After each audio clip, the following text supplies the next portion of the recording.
Putragis to mga to. Dito po tayo kay Marcoleta para magkuhan tayo. May pagtatawanan tayo dito.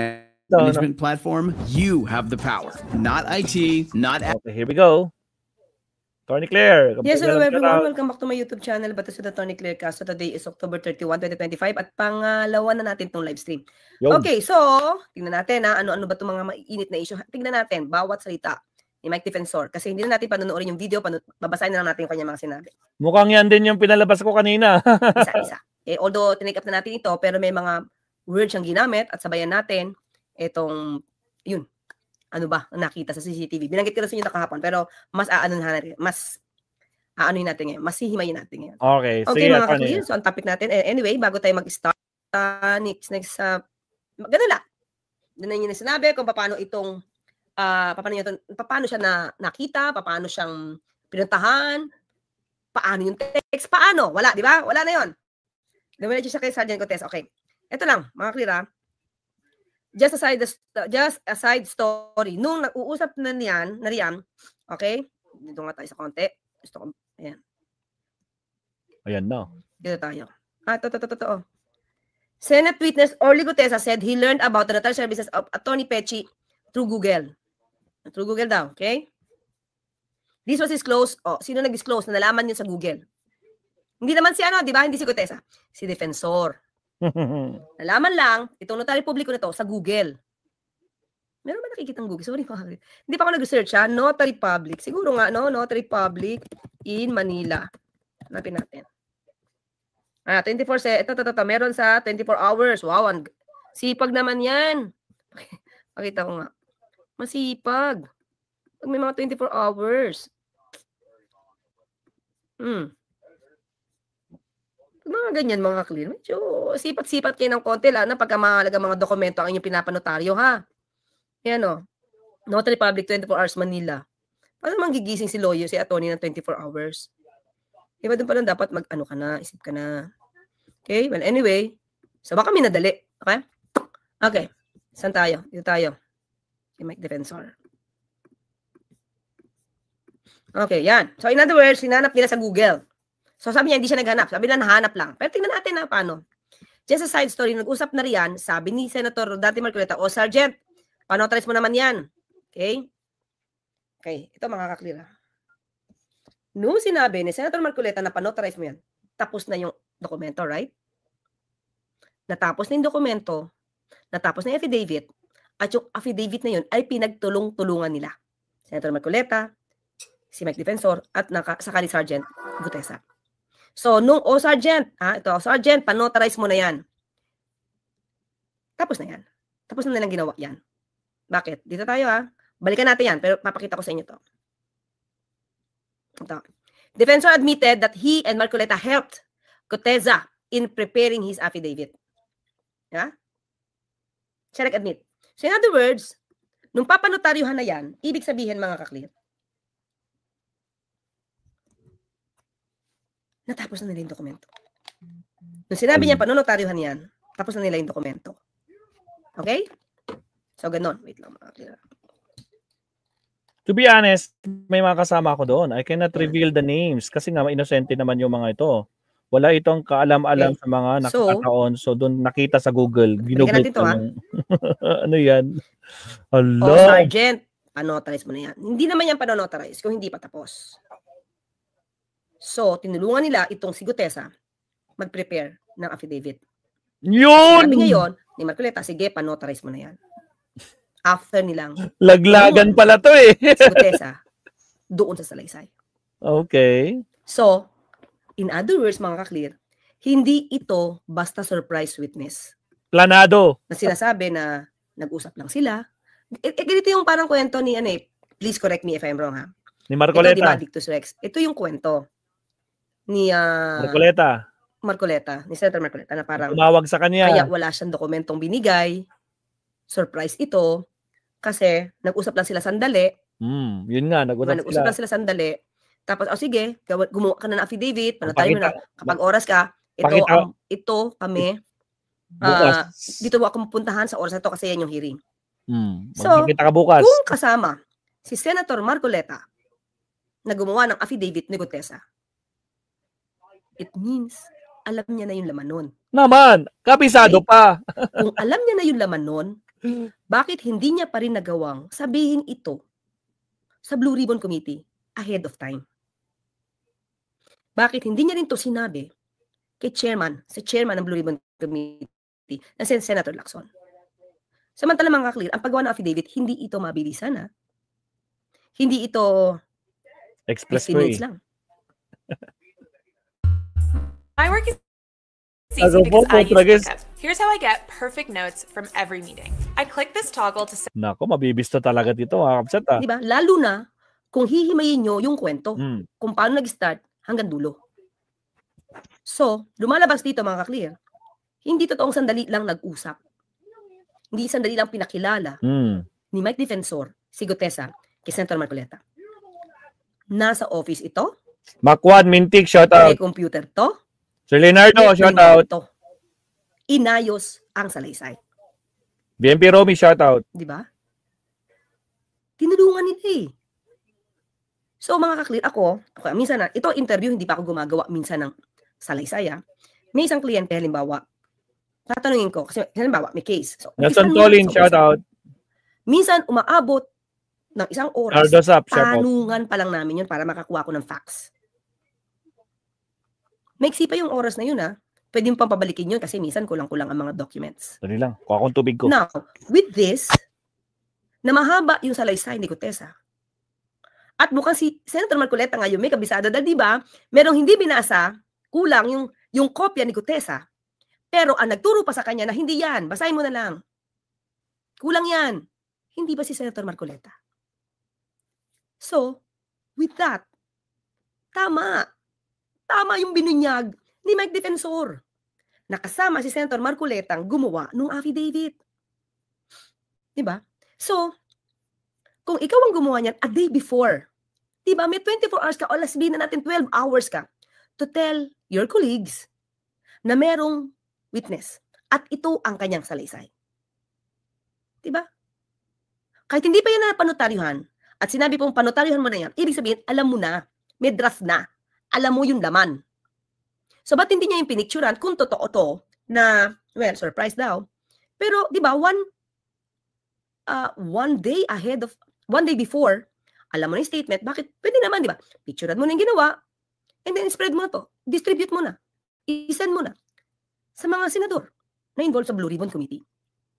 Para hindi sila ma-surprise. Di ba? Kasi lumalabas dito mga hindi naman pala siya surprise witness para kay Marcoleta. Kay Senator Marcoleta. Na-surprise talaga ibang mga senador dahil talaga palang prepared. Yung salaysay. Prepared. Diba? O, sige, tuloy tayo. O, kaya Sergeant, panotaris mo na. Ibig sabihin, it's done. Finish. Nabasa na ni Senator Marcoleta. Sa tulong nila, natapos nila yan. Bistado. Sige, panotaryohan mo yan. So, not even a copy, a photocopy, a screenshot, walang binigay si Senator Marcoleta sa kapwa niya senador. Diba? O, ayaw pa nga panotaryuhan daw ni Mike Defensor. I in fact, opposite, sabi ko, Kadante, hindi naman yan kailangan ipanotarize kasi under oath yan sa Senate. Hindi, sabi niya, gusto ko prepared. Prepared. So, hindi siya surprised. Prepared. Diba yan, no? Sabi ko sa'yo, nilaglag ni Mike Defensor sa Senator Marcoleta rito, eh. Hindi, sabi niya, gusto ko prepared. So, hindi siya surprised, di ba? Prepared eh. Prepared yung pag-testify niya, prepared yung kanyang dokumento, prepared yung affidavit niya na pinagtulungan nilang ayusin, kasama Senator Marcoleta. Prepared. O, natapos kami 5:30 kasi I have a meeting at 6, so nauna ako. Kaya, nauna siya, sabi ni Mike Defensor. Okay. Now, ito nakakataka. Ginugol daw nila, Defensor said the notary public was somewhere in Manila. How would you know? Nauna ka, di ba? Ba't naman somewhere in Manila? Nauna ka. Oh. Nakalagay pa nga doon 24/7. How would you know? Na 24/7. Kasama ka rin nag-Google? Naghanap ka rin ng notary public? O totoong kayo talaga yung naghanap ng notary public for Gutesa? Ha? Akala mo tindahan ng 7-Eleven. So, di ba sinisira ito? Okay na yan. Pero ito, Wala ka na. 6 o'clock, umalis ka na. May meeting ka 6 o'clock. So, nauna ka. Bakit mo malalamang pumunta siya doon? Pinasumpa siya at pinirmahan niya tapos ni-register. How would you know? Oh, diba? Ang sarap i-cross-examine dito ni Mike Defensor. Paano mo nalaman? Paano nasabi yan? Were you there? Paano mo nalamang pinirmahan? Paano mo nalamang ni-register? Paano mo nalamang pinanumpa siya? Bistado, attorney. Huh? When pressed, how Gutesa learned about 24/7 notary service. Ito na naman tayo. Siyempre, kailangan sumagot kasi nagsalita siya eh. Sabi niya, the more you talk, the more mistakes you will commit. Diba? Less talk, less mistake. Kakadaldal mo, malabas, nalaglag mo, sinabit mo si Senator Marcoleta. Kaya sabi niya, Defensor replied, Google. Makikita paano niyang ginugel? Nandun ka ba? Ikaw ba? Kasama ka ba nag-Google? Search. Diba? Pero ito, mga kaklir, biglang na-corner sa question si Mike Defensor. Biglang iwas. To be honest. Bakit? Kanina hindi ka honest. Di ba mga kaklir? Sabi niya, to be honest. Okay, sabi niya, to be honest. Ibig sabihin, kanina, nung kinakausap siya ni Pinky Web sa unahan, hindi siya honest. So ngayon, to be honest, may mga kasama ako doon. Saan? Pinasamahan si Gutesa sa notaryo publiko? Another revelation, di ba? I cannot reveal the names. Ang iniisip ko tuloy, mga kaklir, ang iniisip ko dito, baka yan yung mga nagpanotaryo. Kahit hindi kasama si Gutesa. Ano yung papel? Pinapirma kay Gutesa. Sige, bahala na kami magpanotaryo. Pwede yun. Pero hindi ko sinasabing ito yung truth, ha? Pero sinasabi ko, pwede yun. Silang nakakaalam ng notaryo publiko at hindi si Gutesa. Ay, natatakot lumabas sa si Gutesa kasi pinahamak nyo. Bakit niya nasabing to be honest? May mga kasama ako doon. Saan? Sa notaryo publiko? Yung mga kasama mo ang pumunta sa notaryo publiko? I cannot reveal names. Na-corner na siya, di ba? Oh, hindi niya masasabi kasi mga inosente namang ito. Bakit sila magiging inosente kung sila mismo yung pumunta sa notaryo publiko? Di ba? Hindi sila inosente. Wala itong kaalam-alam, kasama ko lang nagkataon. Saan? Sino? Sa doon nakita. O see? Nagkakaano na siya, nawawala na siya. Sa doon, nakita sa Google. Ginugel lang nila. Kasi may kasama siya. Kasama niya yung nag-Google. Nag-Google. May bukol. May article. Diba? Sila yung nag-Google. Diba? Tao ni Defensor. Ready? Tron is back, and it demands to be seen on the biggest screen possible. How cool is that? Noon ako-corner na siya, diba? Umaamin na siya. May tao siya. Sa dun, nakita sa Google. Ginugel lang nila. Ayan tuloy, nagkaroon kayo ng bokal. Kasi, delikado inyong, ano yun? Grabe ka naman, attorney. Delikado kasi to. Diba? Delikado yung ginawa nyo. Diba? Kaya tuloy kayo, nandito ngayon kayo sa article ng politiko. Kaya yan, diba? Na-Google search nyo lang. Kita nyo? Kaya minsan, mas okay na binabasa yung mga salita. Okay na yung pinapanood sa video. Pero mas naiisa-isa natin, no? Sa doon nakita sa Google, ginugel lang nila, kasamahan ni Mike Defensor, yung nag-Google ng notaryo publiko. Kaya, baka nga, si Gutesa, hindi na pumunta ng notaryo publiko. Yung tao na lang, ni Mike Defensor. Pwede, di ba? Pwede, attorney. Defensor admitted that he and Marcoleta helped Gutesa in preparing his affidavit. So in other words, nung papanotaryo na yan, tapos nyo nang gawin. Diba? Nilinis nyo. Diba? O, tinulungan ko siya, like, kung ano yung kwenta niya, ano yung kwento niya, step by step. O, diba? Step by step. So it means, hindi totoo, na sandali lang nakita si Marcoleta sa Kasigotes. Matagal to, step by step to. Ito dapat sabihin mo, ito dapat sabihin mo, ito dapat sabihin mo. Ito sasabihin mo. Yan. If you notice nga, hindi naman perfect yung English niya dyan. Hindi naman legal na legal form yan. Talagang salaysay. Kung ano yung kwento niya, inayos lang namin ng maganda and then we presented it. Diba?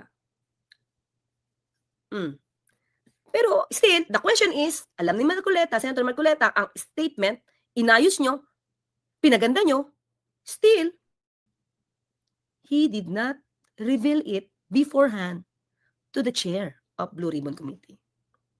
Why? Why? Si Senator Marcoleta nga, in fairness, parang sinabi niya, parang mali yung Tagalog dito, inayos nyo nga eh. Kasi Sergeant Rivera-Sibona, inayos lang namin. Inayos nila. Defensor stressed that while Attorney Esperanza denied notarizing it, okay, pointed out notice under oath, told, okay, wala na yan. Yun lang, mga kaklit. Diba? Sa bawat revelation na ginawa ni Mike Defensor, huli kung anong papel niya at ang papel ni Senator Marcoleta. Huling-huli, Sa attorney. ginawang statement ni Gutesa. Alam Diba? na this. Kaya ayaw banggitin ni pansin niyo, ayaw pa banggitin Mike Defensor. Bakit yan ang diyan tayo nagpo-focus sa Notary Public? Ba't di natin i-focus yung laman? Paano magpo-focus ang laman? Kung yung proseso niyo questionable na. Tama, peke. Kung yung proseso ng paggawa ng papel, inayos niyo. Tama. May partisipasyon kayo sa kwento ni Gutesa. Di ba mga ka-clear? Eto. Meron dito pero ayoko papakita ko lang sa inyo, pero ayoko siyang take up in detail kasi hindi naman siya mainstream. Diba? Ayan sabi dito, Facebook ito Benedict Osea Rosana. Ayan. So sorry pero ayoko siyang take up kasi wala pa akong pinanghahawakan kung ito ba ay totoo o hindi. Pero sige, babigay ko na rin kay Benedict ang kortesiya, diba? Kasi siya ang may labas nito. Gutesa admitted that he was only forced to sign a fake affidavit against former Speaker Martin Romualdez out of fear and pressure. Yan ang sabi mula dito. Pero hintayin natin mga clear.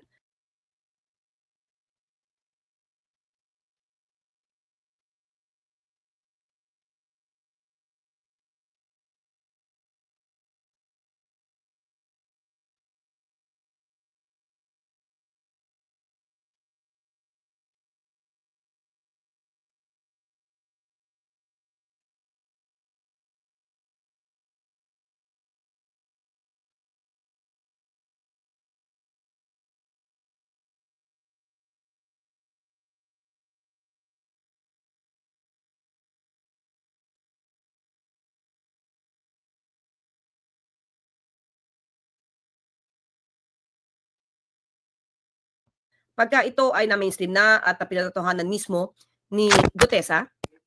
Wala pala akong sounds, anak naman ng kamote, mga kabsat. Sorry naman, Sir Leonardo. Naka-off pala yung mic ko. Kanina pa ako daktak ng daktak. Wala pala kayo naririnig. Actually, ito, yung ganyan. Hindi yan yung source eh. May nag-post, may dalawa akong pinost, pero syempre, kwan lang yun. Hindi ko pa sinishare sa inyo. Kasi hindi ko pa confirm kung totoo nga itong sinasabi na kumanta na itong si Gutesa na pinilit lang daw sila ni Marcoleta at saka ni Defensor. Kasi nga, wala pa naman naglalabas sa stream media. How come wala pang nilalabas ng stream media? So, hindi ko pa talaga nilalabas. Pero nakita ko yan. Itong pinapakita ni Attorney Claire ngayon. Kaya, yun. Pero ito, pinakita na ni Attorney. Pero, sabi nga ni Attorney, hanggat walang concrete evidence, hindi tayo naniniwala dito sa statement na yan. Kasi nga nawawala si Gutesa, di ba? Hanggang ngayon, tapos biglang merong statement na ganyan, umamin. Asan yung video? Asan yung proof? Di ba? Baka mamaya gawa-gawa lang yan ng mga garapata. Alright, sige tuloy, Attorney. Nawala. Bakit nga? Attorney, pasok. Itong salita niya na to, saan natin take upin. Pero for now, hindi muna. Hayaan lang natin na nandiyan ang post ni Benedict Osea Rosana. At ito, mga ito.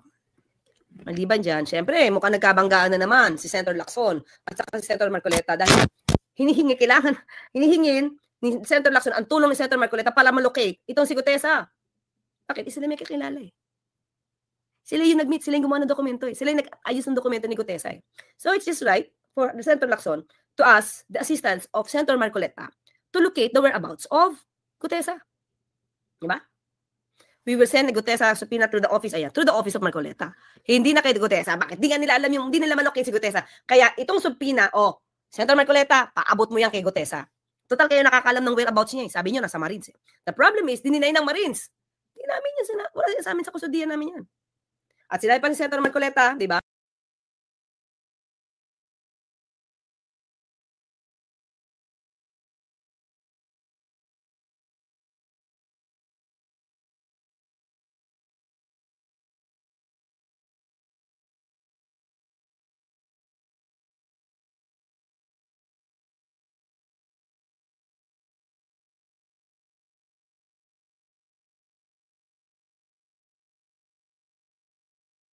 Nabalita nga namin ay may nahuli daw ang Marines na umaaligid at gusto yatang whatever gawin kay Gutesa. Pero paano yun?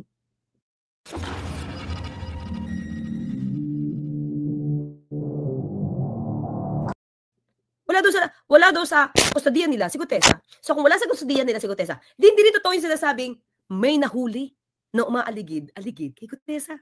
So sino na ba rin sabi dito ng mga katotohanan? Sabi dito, and or the residents of Office of Defense. Sa inyo padadala yung subpoena kasi kayo nakakalam ng whereabouts niya. They had a hand presenting Marcoleta. They had a hand in presenting Marcoleta. Mali ito. They have a hand in presenting Marcoleta. So we hope they know how to contact Gutesa. Okay?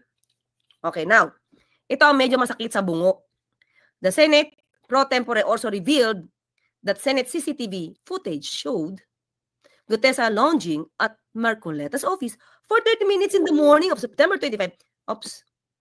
Before heading to the session hall for the committee hearing. And prior to that, alam niyang pupunta. Pinapunta niya si Gutesa. Binili niya sa tao niya ni Senator Marcoleta. Di pa rin niya in-inform si Senator Lacson about this. Why? Pakita ko sa inyo. Nahuli kasi. Okay, pakita ko.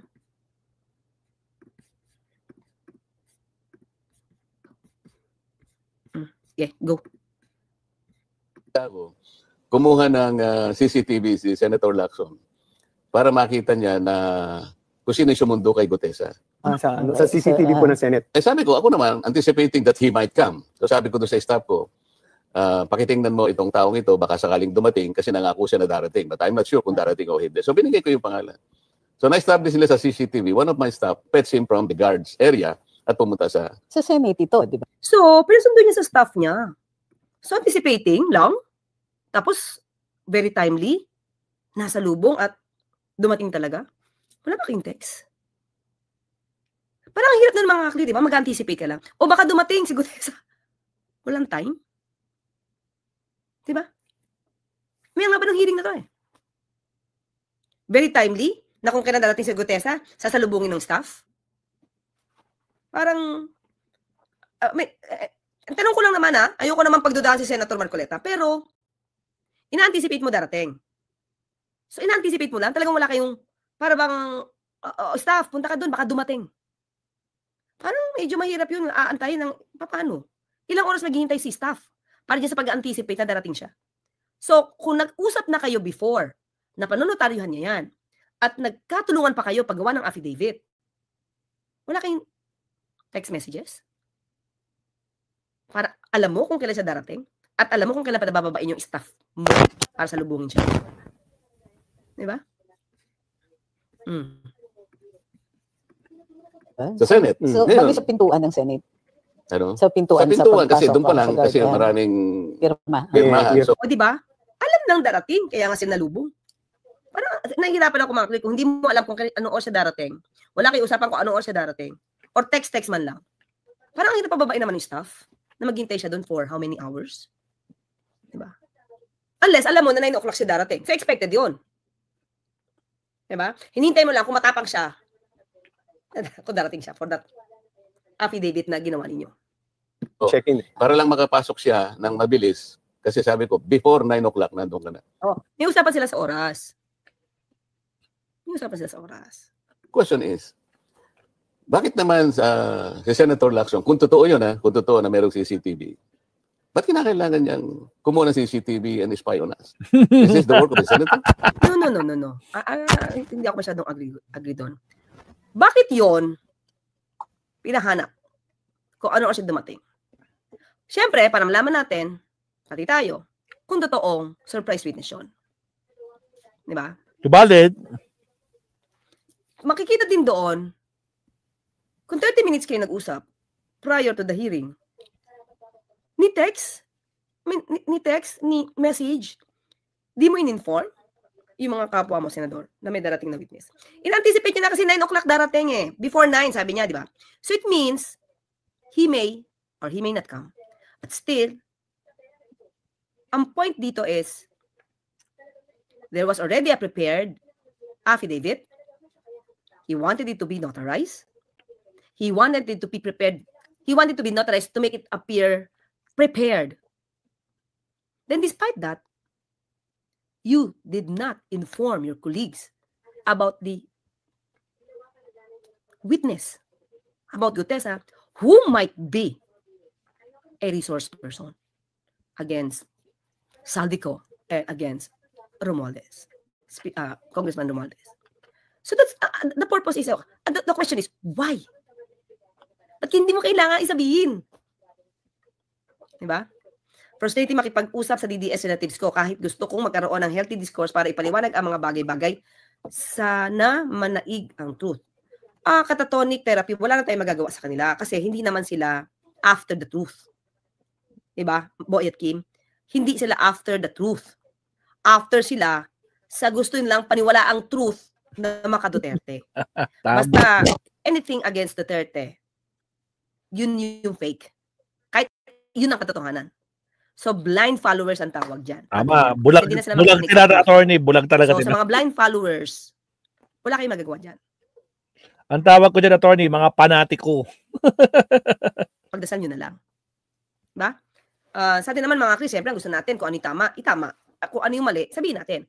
At kung meron tayo mali, at meron tayo, kaya nga sasabi ko sa'yo, please tell me. Baka may mali ako, pakicorrect nyo nga ako dito, baka may update tayo. So, yun lang. Anyway, mga ka-clear. Pinakita na natin dito ang laglagan. No? Kaya mukhang nagkakaroon na naman ng... If you're here, you've been invited. You've been specially invited as someone who could possibly change. I mean, iringan. I hope not. Si Senator Lacson at saka si Senator Marcoleta because of Gutesa. Ba? Damay si Mike Defensor at yung iba mga tao niya. Siyang nagtrabaho dito sa mga notary publiko na to, pumunta, nakipag-usap, kasi ayaw mong sabihin kung sino. Bakit? Baka kasi lumabas na sila lang yung pumunta. Diba? Hindi na pwede ko sabi nyo kasi baka hindi alam at mabulgar pa yung iba pang katotohanan. Diba? Kasi kung inutos-utusan lang yan, tapos isasala mo ngayon sa Senado yan, at kung hindi katotohanan na sabihin yan, windang-windang talaga yung sasabihin nila yan sa Senado. Kaya di niya na sinabi kung sino. Mas delikado. Diba? Well, anyway, mga clear. So, dyan lang muna tayo. Maraming salamat po sa almost ilan tayo. Almost 8,000 live views na pumasok sa ating dito sa ating live stream, sa ating video, sa ngayong ating topic. Maraming salamat at sana po, hanggat nandiyan kayo, baka pwede nyo nang pindutin ng like, share, at sa mga bago, pwede pa-subscribe na rin po. Maraming salamat. Ayan, si Ellen, Tera, Evangeline de Miguelio, Paris. Ano bang bago? Parang wala eh. Ayun. Paano ba yan? Defensor. Laglagan na sila. Nabisto tuloy sila mga kapsat. Putragis. Nako po.